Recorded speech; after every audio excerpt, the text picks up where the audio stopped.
Let's be honest. We are in a constant, nonstop battle for our own attention. In a world that is literally designed to distract us, how do we ever find the space to do the work that actually matters? If you feel like your focus is just shattered into a million pieces, you are definitely not alone. In fact, I'm willing to bet your day feels a little something like this. First, an @channel in Slack screaming urgent, demanding your attention right now. Then an email that starts with the classic, quick question, which, is never ever quick. And finally, a calendar pop-up for a meeting that's about to completely torpedo whatever little bit of concentration you had left. It's just this constant barrage, right? A digital death by 1,000 cuts. Well, this feeling, this state of constant busyness, it has a name. It's called shallow work. It's that endless hamster wheel of tasks that keeps us feeling busy, but stops us from making any real, meaningful progress.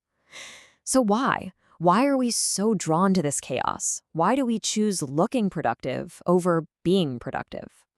Well, it really comes down to two big, powerful forces. First, there's the principle of least resistance. Our brains are just wired to choose the easy path. And let's face it, zapping a quick reply on Slack will always feel easier than starting that huge, complex project. And second, we use busyness as a proxy for productivity. When it's tough to measure what we're actually achieving, we prove our worth by just being visibly active, firing off emails left and right, being super responsive. We look like we're working hard, but are we producing anything that truly matters? But here's the good news. There is an alternative. A way to work that just cuts right through all that noise and lets you produce at an absolutely elite level. It is the hidden superpower of the 21st century, deep work. And to really get what that means, we need to go back in time to a stone tower deep in the woods. This quote really shows you the incredible lengths some of history's greatest thinkers went to just to get some focus. The famous psychiatrist Carl Jung literally built a stone tower as a personal retreat. And get this, it wasn't to escape his professional life, it was to advance it. He knew that to do world-changing work, he needed a space that was engineered for pure, uninterrupted, deep thinking. So what is deep work, really? Formally, it's doing professional stuff in a state of totally distraction-free concentration. But here's the key. It has to push your cognitive capabilities to their absolute limit. So this isn't just about focusing. It's about intense, strenuous mental effort that creates brand new value, makes you better at what you do, and is incredibly hard for anyone else to just copy. And this all leads to the central idea of the book, which is the deep work hypothesis. Think about it for a second.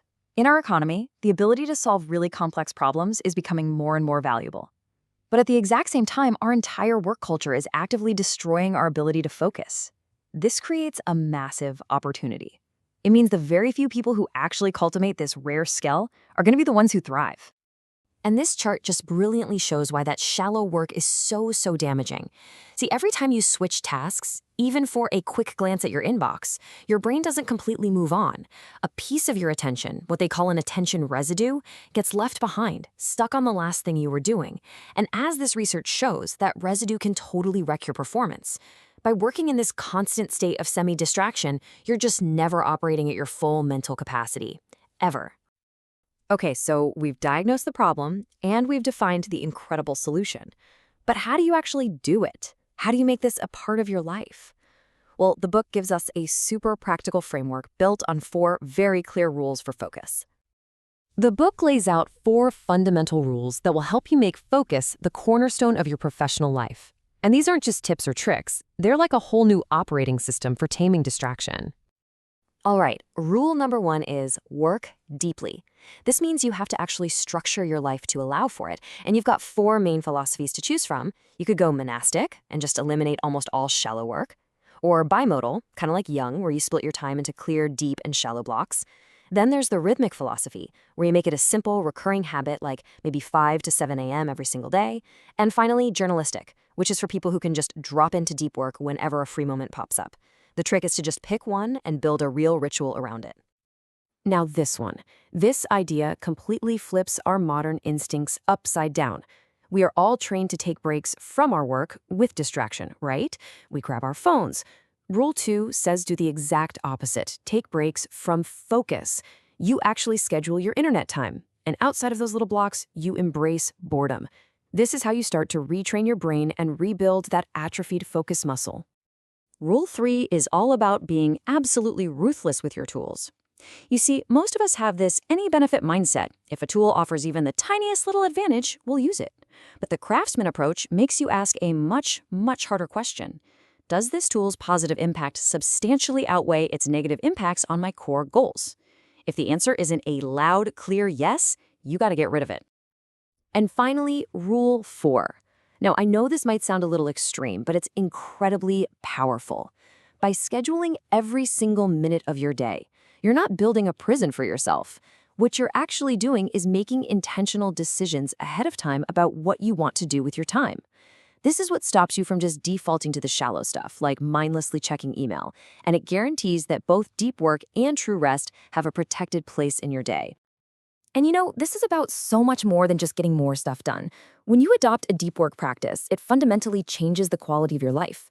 It can transform your work from a major source of stress into a source of real, profound satisfaction. Deep work, really, is just modern-day craftsmanship. Think about it.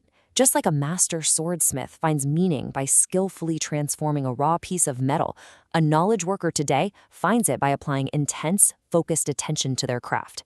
By honing your skill and applying it with that level of care, you're not just creating value for the world, you're cultivating a source of deep personal meaning for yourself. Now, let's contrast that with the alternative. From a neurological standpoint, a day spent just jumping between emails, notifications, and meetings is a day totally dominated by stress, by irritation, and by triviality. Your brain literally constructs its view of the world based on what you pay attention to. So if you are consistently feeding it a diet of the shallow, your entire working life is going to feel shallow too. Okay, let's bring this all together.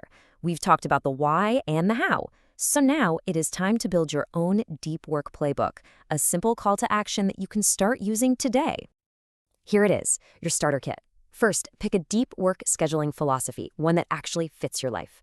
Second, start scheduling your internet time so you can learn to embrace boredom again. Third, audit your digital tools using that craftsman approach. Be ruthless. Fourth, plan your day in advance. Be intentional. And finally, number 5, enforce a hard shutdown. When the workday is over, it is over. This lets your mind truly rest and recharge, which makes you so much more effective the next day. Look, deep work isn't easy. It means you have to go against the grain of our entire hyper-connected culture. But the rewards, a thriving career, and a life filled with meaning and satisfaction are absolutely worth the effort. So I'll just leave you with this one question to think about. What incredible work is waiting inside you if only you gave it your full, undivided attention?